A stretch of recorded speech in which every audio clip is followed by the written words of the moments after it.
Hi, Kathryn. How are you? Okay. I'm very well, Chris, and I trust you're well as well.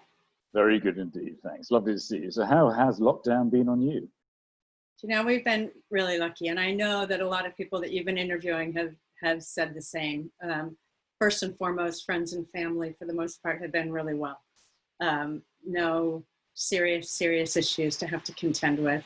We also live on a park, and we have outdoor space at home. And I'm madly in love with the person I'm married to. So that's really nice, you know, to be in that space as well. So when you take those basics to start with, I think that's pretty cool. It's amazing how many lovely stories I've heard like that, actually, over the last few months. When the crisis started, everyone told me it was going to be a recipe for disaster and divorce and everyone falling out. I've actually found the opposite. Actually, everyone's really seems to reconnected. Yeah, good. Yeah, that's nice. So in terms of how you're viewing what's happened and how the events have unfolded, is it as you imagined? Well, I don't know that any of us could imagine what was going to happen. But having gone through tragedies before, whether it be 9/11 or horrible tsunamis or things like that, and you know that there's a flow that's going to happen. So where there's initial shock and horror, and how do people respond? And reaching out to friends and colleagues, past colleagues, to check in how they are. They were all in a different place, right? They all had to figure out what their norm was. And so you knew some people you needed to stay very close to be able to touch base with them. And some you just needed to give them their breathing space to be able to have. For some who owned their own businesses, I'm like, I just want a thumbs up every day because you live on your own and I want to know you're okay. And others was, you know, I'll touch base with you in a week because you're just trying to figure out this global role and how to get everyone working virtually successfully while homeschooling and as all those things started to change. So I think I recognized that, and also seeing where the humor started to come in pretty quickly too. I mean, WhatsApp was just going crazy with the hilarious pieces coming through. And I thought, well, there's the creativity. You know, you start to see that coming through and people being really resilient to get through it too.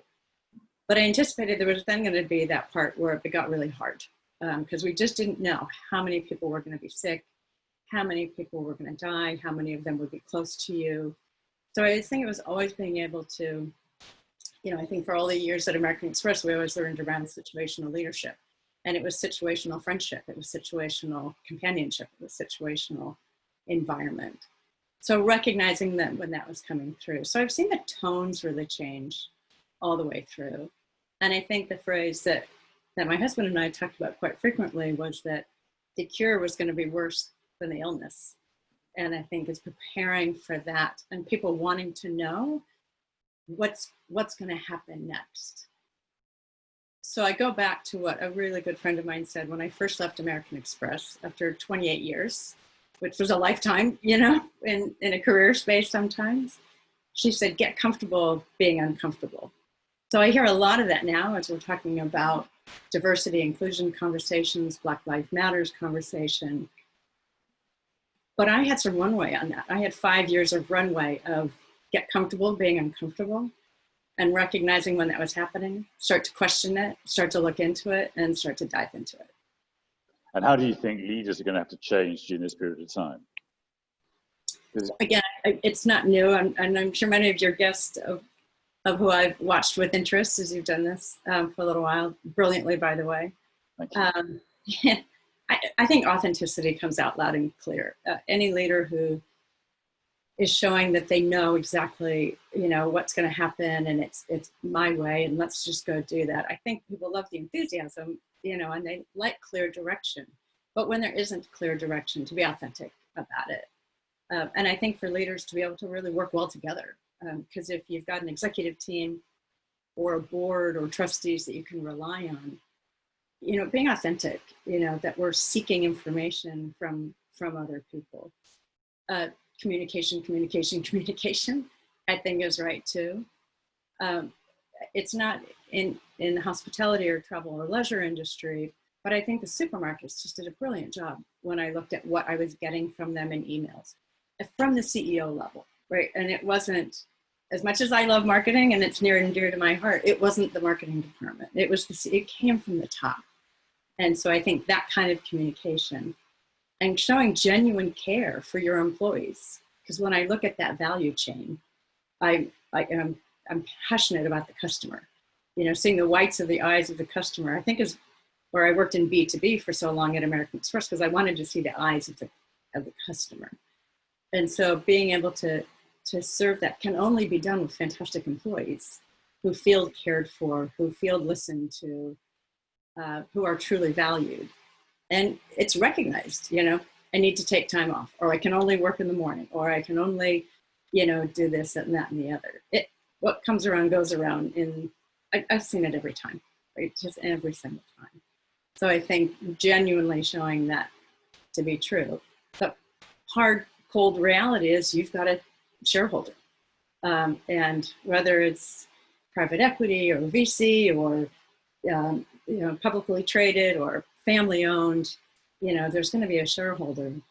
But I like to think about it in terms of stakeholders, right? They're all stakeholders. Then how do we get that balance right to be able to show that come all the way through? Yeah, I mean, I think that is the general conversation, that the rebalancing. I think over the last 10 years, the view is that the shareholder has been too dominant in some ways, even though that is the reality of business. But actually, we need to find a balance now to also find the support for the employees and bring that language back out for the customer, who's probably tired of automated systems and wants a better service level. So how do you find that balance between the three dimensions? Seems to be a core discussion, which is encouraging as we come out, I think, out of this period. Now, I know also from your point of view, you're a great champion of diversity and inclusion. Do you think we'll see a greater progress in that as we come out? Do you think we'll be making good progress?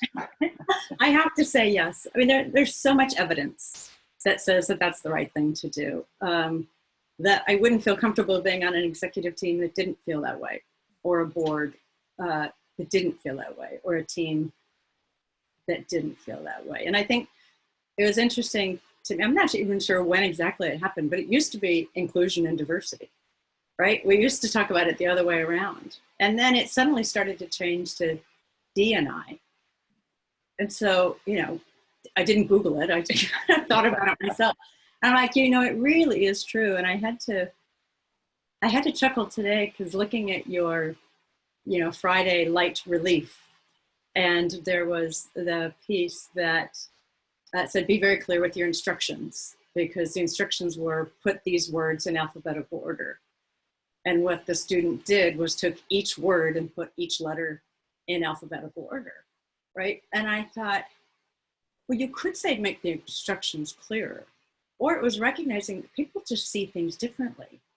And so if you recognize that people are going to see things differently, your employees are going to see things differently, your suppliers are going to see things differently, your customers are going to see things differently. So have the right people in the room when you're making those decisions, because if you do, then you're going to get that mix to be able to include that in. And, you know, I've been reading a fair amount during this lockdown, more than some, less than others, but there's certainly a lot of content out there to read. Absolutely. And I think when we even look at diversity and inclusion, if we think of race and we think of gender and we think of ethnicity, it's still, well, if they've all still gone to Ivy League schools, or they've all still grown up in the same kind of environment, if they've all grown up, you know, in the same background, then that's not diverse, right? So it's how do you really look at what diversity really means? And again, I'll give full credit to my husband. Years and years ago, he said, you know, every board should have a 30-year-old on it. And I think, well, why not? You know, I couldn't think of a good reason why not to do that, because you just, and now granted, that's age, so that's, you know, another one that you can visually see, but I look at how people make decisions, that's going to be diverse as well. So it puts a lot on the recruiters to probably find those people and how people think, but there's enough available these days. Yeah, it's an interesting one, isn't it? Because actually, you know, our chairman's group, the average age when they first came a director was about 28, 29 years old. That was the 1980s. And actually, it's gone up gradually. Now the average age is averaging around 40 when people become directors.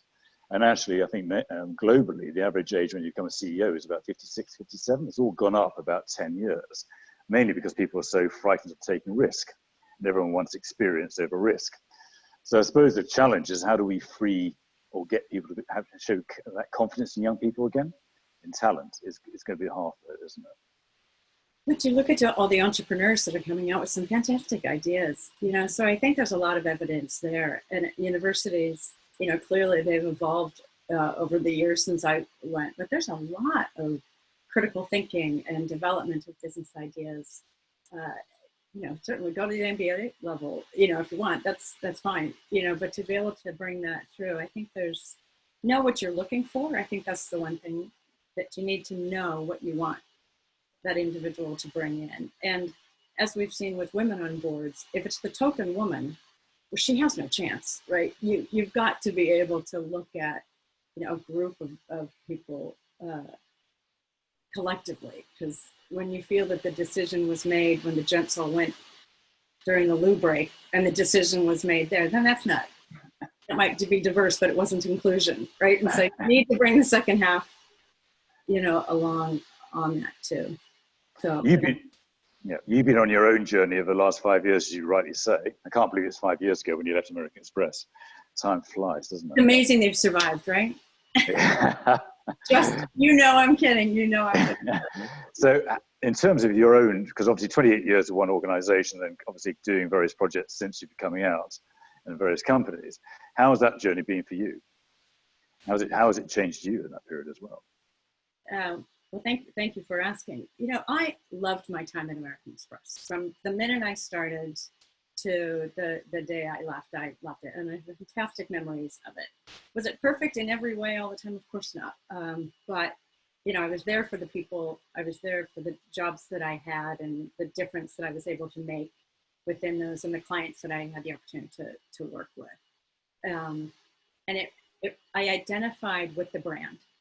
And the brand was to be the world's most respected service brand.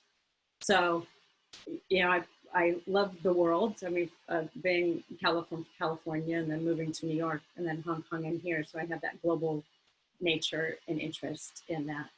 To be respected, I just think that's a real driver for me. People like to be liked. Sure, I like to be liked too, but if I have to choose between respected and liked, I'd probably take respected first. And then I just think hugely in brands. I think brands represent, every person is a brand, every company has its own brand, every charity has its own brand. So, and that says a lot. So I think even that I really identified.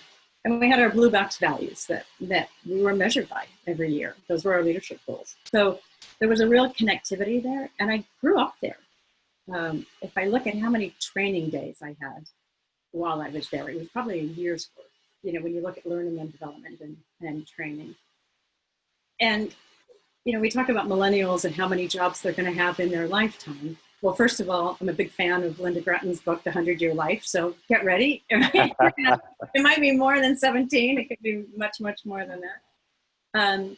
So I stayed at one organization, but I had numerous different jobs, and I had them in different places around the world too. And so, I never considered myself a great salesperson, but I started by knocking on doors, signing up businesses to take the card. And what a great way to get to know the brand. You saw how people felt about it, what they thought, and I brought that into my sales approach. And then I moved to our headquarters in New York, having, only spent very little time there, and loved it. I had numerous different jobs there, and took what would have been defined as risks back then, taking a secondment to work on a re-engineering project, redefining the card member dispute process, and coming up with a technology solution around that. In the mid-90s, before we even had PCs on our desks, so those types of projects to work on. And then I was in Hong Kong and had a regional role. And I remember being on the flight moving there thinking, oh, there's some poor guy in Pakistan who reports to me now. I was wondering, is this woman going to, how is she going to help me? And man, the team we created together was just brilliant. I'm still in touch with most of them, and so, and being able to take, suppression and businesses not welcoming the card, even though they had signed up to do so. How do we look at the technical issues first before blaming them, for doing something wrong. And then coming here to do a similar role, but in a completely different environment. So each one had its own opportunities. And when I headed up the marketing team, it was transformational. We were starting to use social media and Facebook, and all these different tools to do it. So each of these things was building something. So, and then of course the prepaid products, that was taking the oldest product we had and making it digital. So all these things were different. So you could have said that with 17 different jobs, and oftentimes in the same division, but sometimes not. So when I first left, there were 4 people I reached out to immediately to meet for a coffee. And you were one of them, actually. What do I do now? I mean, it was part of a redundancy package, which I was happy to take. I was excited to look at a new part of life. I have always loved new beginnings. And so what was this new beginning going to bring? And consistently, people said, just give yourself time, because you've been in one organization for all this time. It's like the peeling of an onion. Week after week after week, another layer is going to come off, and you're going to discover something new about yourself. And my immediate reply was, no, I like working. I just want to dive into something, new and different and go do it. And then consulting was suggested. And I immediately, oh no, I can't consult. I'm not an expert on anything. I've just, run groups, run divisions, transformed some things. But what would I consult on? Well, I wouldn't even know. And it was Jean-Michel, at Paul, who said, well, just come in and help us with a little bit. We're really stretching our marketing manager. We really don't know what our customer thinks. What do you think? And I thought, oh man, that sounds great. I'd love to do that. So I think for me, probably a very long answer to your very simple question was, I'm an extrovert, and I gain a lot out of just talking to people and reacting and responding and listening to that. And then the cream surfaces to the top, in my mind. And so that evolved into a full-time position, which, again, I would have never guessed that I was going to leave American Express heading up the prepaid business, for this gift card product, to working for a 130-year-old family bakery. But it had a global vision and presence. It was creative. I didn't have to deal with the compliance officer anymore. As much as I loved them, it was not, financial services. I want to do something, different. And hey, I was head of new product development. I mean, how can you not want to do that? And so again, it was a brilliant 2 years to then do that permanently. And then since then, it was even a little bit more soul searching. But again, it's been by practicing and doing and practicing and doing. So I've been working most recently with 2 charities that are merging. And so I've been leading the rebranding of it. And it's been a great learning experience because you've got a new board. They don't all know each other very well. You've got a new CEO who didn't come in with knowledge of that particular organization.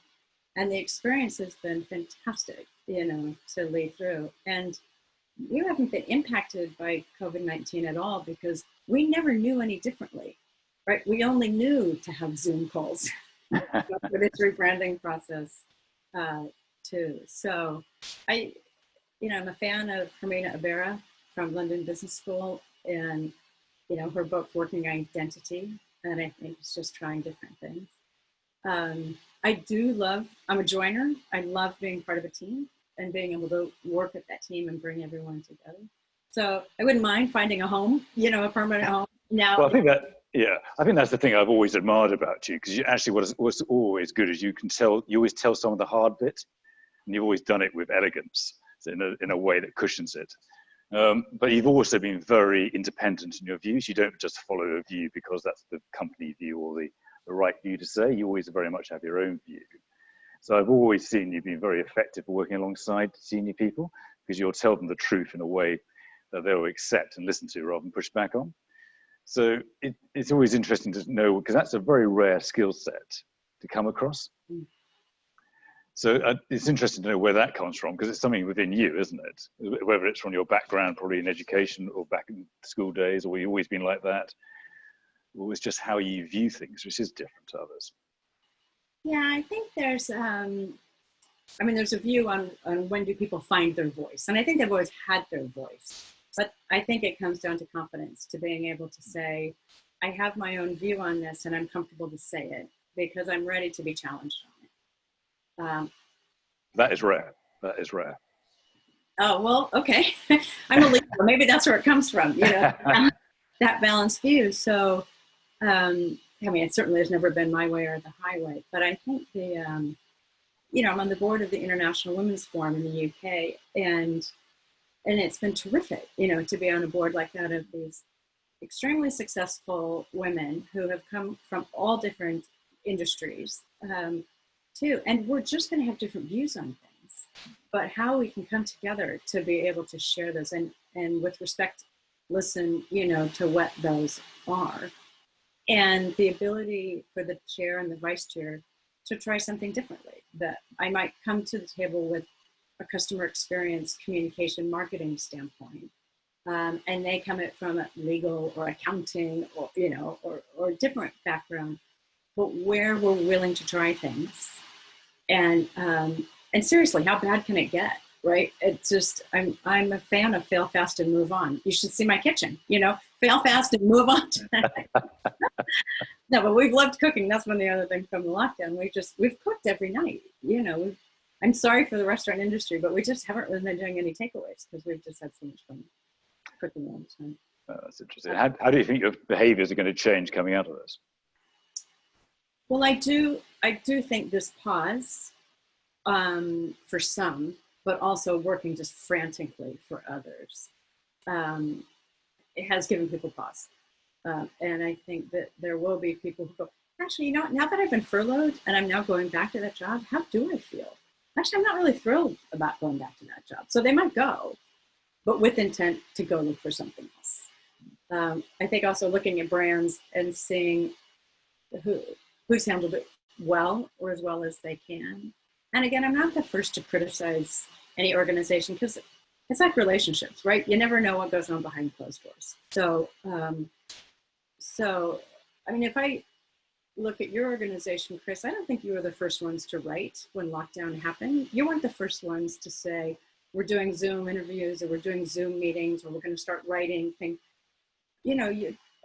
And we've not talked about, but I think you kind of took pause and said, okay, we're going to kind of see where we're going to go. And I hope you weren't sick and I hope your team wasn't sick, but that might have been the case.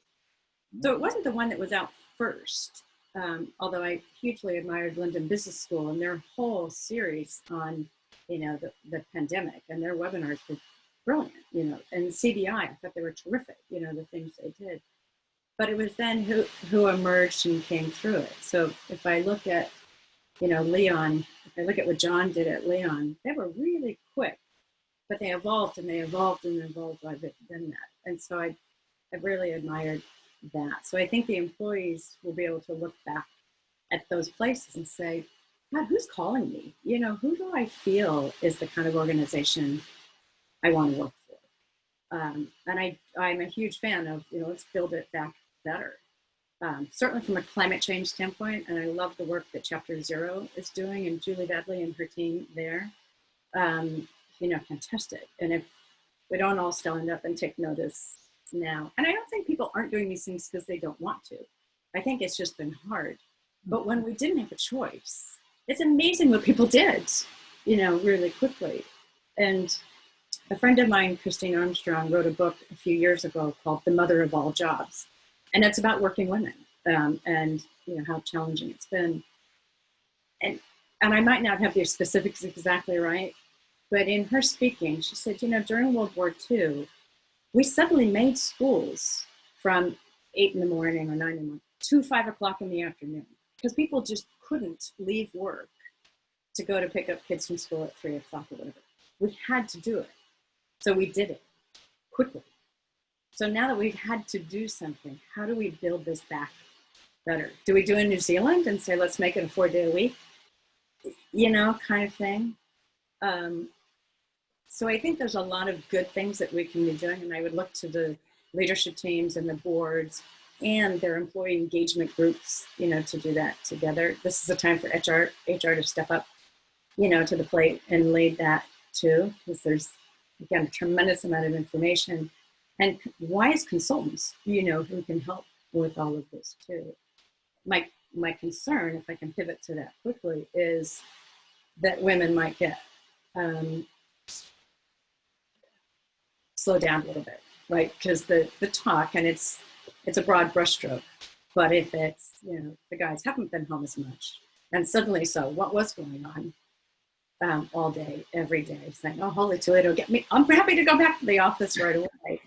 And if the women are saying, actually, missing out on that hour and a half commute or hour commute really did help to provide the balance in my day, then if we see men in the office and women are not, then you're not part of that conversation. And we just can't let that kind of thing happen. And again, I don't think anyone wants to, but it's where those unconscious biases kick in.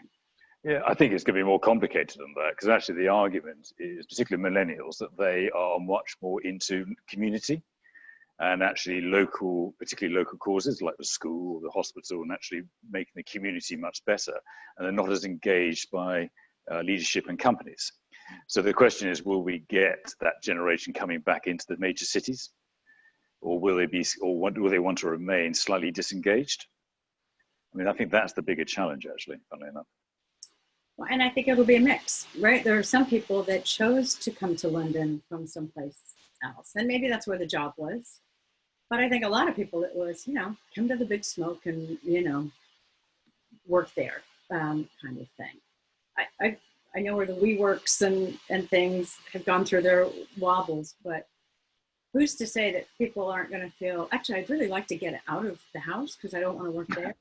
But, what if those WeWorks were in all the suburbs so that you find a place to work, but you're not doing it from home, you're doing it from someplace else. But, yeah, I think the interesting challenge will be the cities will change. We just don't know how they're going to change. And I think that's going to be the interesting piece to watch. Yeah, I agree. Yeah, I agree. I got out of the predictive business a long time ago. I like to focus on being in the prepared business as much as. Fair play. Final question, because I'm conscious of our time. You obviously, your family is split between America and the UK. Has there been a difference in how the perspective on COVID in this crisis, or has it been very similar? It's been dramatically different. It's different in all 50 states. It's so different. And there's been a lot more going on since then. So I won't talk about the political environment because I think that's quite out there. Everyone can see that, read that for themselves. But I think it has been quite different. But federally, we are different, right? There are federal requirements and then there are state requirements. So understanding that complexity, you might not like it, but it is what it is. And I too, my nephew is getting married in August. I have full intention of wanting to go and to be there, but trying to figure out if I'm supposed to quarantine or not, depending on which state you fly into and so forth, it's hard, to get some of that information through. And I'll figure it out, and this is where I think common sense and taking your own risks kind of come along the way. But yes, I think they've handled it differently. And I think it's brilliant, that some governments that have been led by women have been held up as being terrific, but that it's not that clean, right? They're smaller organizations. They've had less environments to go through. So take the good with the good, but I don't take that as the be all end all. Okay. Fair play. Final question. What's your greatest hope that comes out of all this? We all go by our gut, right? We go with our gut, but we try to go in with intent. And so I think if the intent is assume good intent, that everyone's trying, their hardest to do it the right way, that you have to really trust that instinct of what you've had. So if we've had time now to reflect on what that instinct is, that we do that. And I think the acts of kindness that have happened throughout, people really have gravitated to that. Neighbors know neighbors better than they did before. One thing that attracted me hugely to work with the hospitality industry was how well it works together. And if the tide rises, all the boats will sail. That, this is a model industry for other industries to follow. So I think continuing to do that. Not a short answer, but that would be my hope. Let's work together. On that note, Kathryn, can I say thank you? It's been a pleasure talking to you again today. It really has. Thanks.